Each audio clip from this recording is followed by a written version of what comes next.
guys, welcome back to my YouTube channel. Today we're going to be doing a full walkthrough of the Hunger Games themed Monopoly board that I made.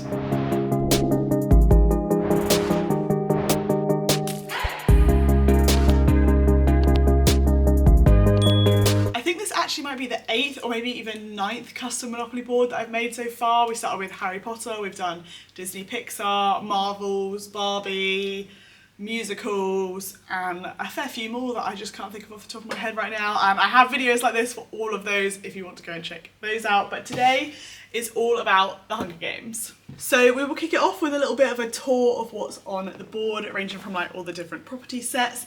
So if we kick it off with Go, we have Go Space is Panem. Property set number 1 is District 12 with Lucy Gray and Peter. We have the Hanging Tree tax for the first tax space. And then the train stations you'll see as we go around are for each of the different 4 books. So this one is obviously the Hunger Games. Property set 2 is District 11. We have Reaper, Thresh and Rue. The 2 chance card space, as you just saw, we have Katniss and Primrose, and you'll see a couple of those as we go around the board. The just like watching the games space, which is normally like just visiting jail. So I've done like the arena from the Mockingjay movie. Property set 3, we have District 8, so Cecilia, Wovey and Bobbin. The 2 utility spaces are District 3, so we have Wirus and Beatty for the other one, which we'll see in a second. Obviously Catching Fire, another train station space. And then set 4 is District 7, we have Treach, Blight and Joanna. The free parking space is District 13. Property set 5 is District 4, we have Annie, Mags and Finnick. Property set 6 is District 2, so Enobaria, Clove and Cato. And then of course the jail space is Go to the Arena, and I just drew the cornucopia on that, and then that matches up with the space on the other side. Set number 7 is District 1, we have Glimmer, Gloss and Kashmir. And then finally property set number 8 is the Capital, so we have Cinna and Effie, and then for the other tax space I did the Coriolanus Snow tax and drew a rose. And then that is pretty much it for the whole board. Obviously we wrote the Hunger Games Monopoly in the middle, and then we've got the 2 spaces where you put the chance cards when you play. And then of course as part of the game we have all of the different property set cards with their like respective property sets on them, or like little drawings.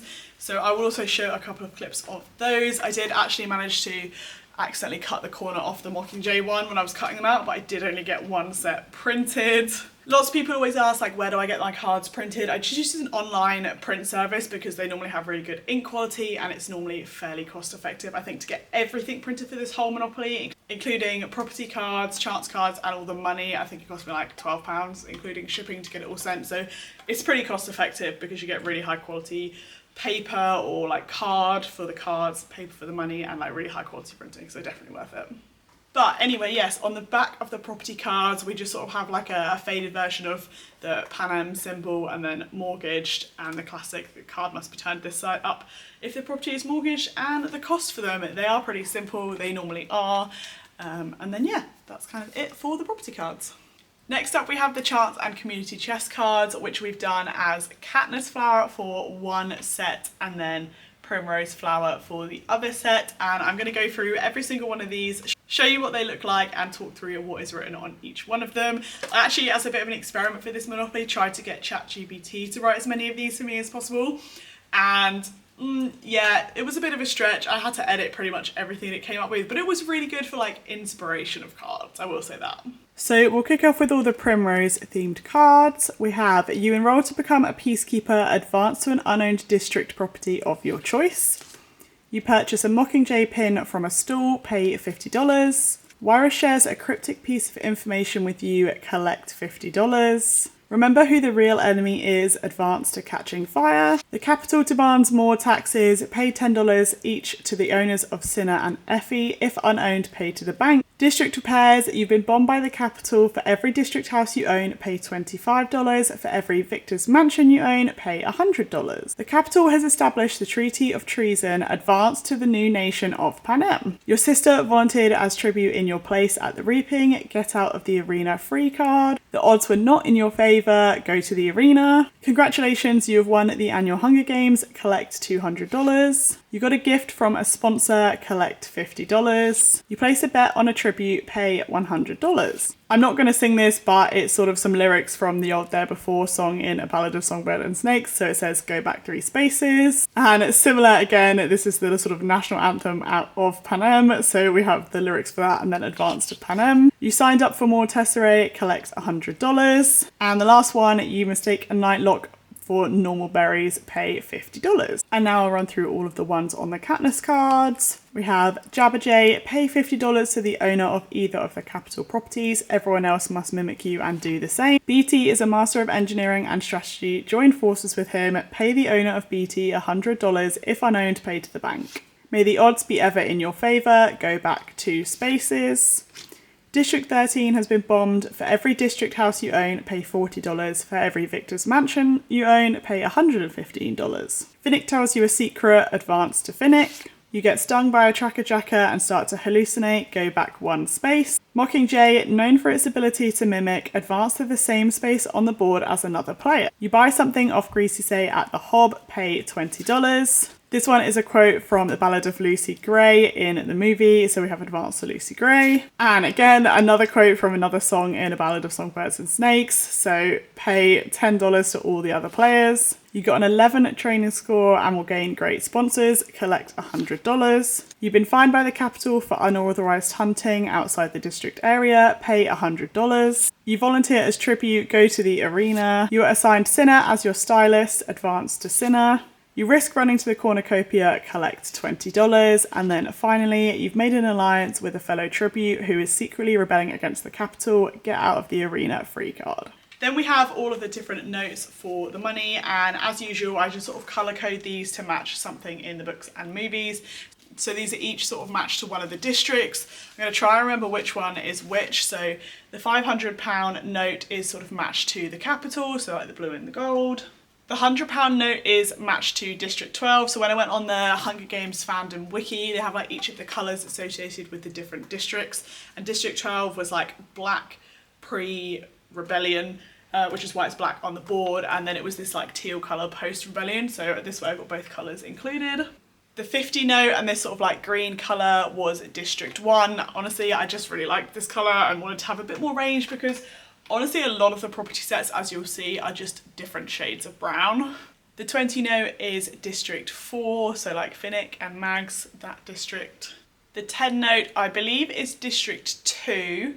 However, that does seem like a really random order, so I could be wrong. It might be like 6 or 7. The 5 note is District 13. Again, I just included this because I wanted a bit more range of colours, and 13 was grey rather than brown. And then finally, the 1 note, I actually just did all of the different remaining like brown colours or shades of brown from all of the remaining districts and just put it onto 1 note. For the hotels and houses, I was very stuck on what to do for this, and I asked you guys over on TikTok what I should do. And I think my favourite suggestion was sort of the Victor's Village houses versus just the normal district houses, which I know is actually just really quite similar to how normal Monopoly is. Like they look very similar. These look like houses and these look like hotels. And I guess that's a similar vibe, but you know, it's fitting with the theme, so I'm okay with that. For the sort of hotels, we have these cool little like 3D printed Victor's Village houses. I got the files for these off Thingiverse and then I decided to paint them. Honestly, I immediately regretted painting them as soon as I started because I needed like 3 layers of paint and all it did was like highlight all the little imperfections in my 3D print. So I was also originally going to do the sort of district houses, which are just these tiny little houses here. I was originally going to paint these brown as well, but there's 32 of these and I just could not bring myself to do it. So I've just left them all white, which is the colour I 3D printed them in. Now for the playing pieces, I went with like weapons from the arena. Now I was going to try and do these all like individually in clay, but they were just going to be way too tiny and way too fiddly to do. So instead I sort of like cut out squares and shapes and painted on the different weapons that I wanted to include. And actually I think I prefer how this turned out versus what I think it would look like if I tried to do them all individually by clay. I did also look for 3D print files of these as well, but again, I think because they were going to be so small, they were just going to be like absolutely impossible to find and just wouldn't have turned out as good as I think these ones have. And then of course the bow and arrow as the final one. And those are the 8 different playing pieces. And then the final thing is the storage box to put all of the cards and playing pieces and hotels and houses in. Now this is something that I've actually only just started doing recently, so I think this will be the first Monopoly walkthrough video where the box is part of the video. So it's just these sort of like faux fabric book box things, and I just paint them in the colour that like I see is most fit for the Monopoly, and then iron on these cool little logos. So I've obviously done the 4 different icons for each of the movies. I put Monopoly and it says Hunger Games Edition, Hunger Games Edition, and yeah, literally just as simple as that. Put some little gold accents on it, and then I'm going to put all of the cards and stuff inside here. I have actually made a tutorial on how you can make these boxes with all like the resources that you need to make them. That went up like a couple of weeks ago, so I'll make sure to link that as well if you're going to make your own custom Monopoly and you also want to make a custom book box for it too. And that is it. Just put all the little pieces in like that, close it, and then this is what we've got. Oh, you just heard all the bits fall around inside there. Maybe I need some like compartments in the middle, but we'll work on that for the future. And then they go together like that. All the bits are stored here, and this board can be stored like somewhere flat. I typically store these boards like behind a cabinet or something, and then these go on a bookshelf. And that is actually everything for this Hunger Games themed Monopoly. I hope you guys enjoyed watching me make this and enjoyed this video, sort of talking through absolutely everything if this is the first time you've seen me talk about this. Let me know what kind of Monopoly you want to see me do next. I will inevitably do another one. I normally just have like a couple months break and then I start up another one. I'm thinking I might do a Taylor Swift themed one for when the Eras tour comes to the UK, which is sort of like June this year. So yeah, let me know what you think of that, or if there's any other themes you want to see me do. Make sure you've checked out all of the other Monopolies that I've done first, because I might have already done the one that you're going to suggest. I do have a tutorial on how you can create your own custom theme Monopoly board. So I have a tutorial for like kind of everything all in one, and then I have a sort of more specific tutorial on how you can create just the board with all the like dimensions and everything. So I will link those two, or they'll be sort of on the end screen somewhere for you to go and watch if you do want to sort of make your own custom version. I know a lot of people make them for like friends and family. They're doing specific to their family, and I think those are really, really cute. So yes, I'll leave all of that information sort of in the description for you guys to go find. But again, thank you guys so much for watching. If you did enjoy this video, don't forget to give it a thumbs up and subscribe to see more videos like this. But for today, that is it, and I will see you guys in the next video. Bye.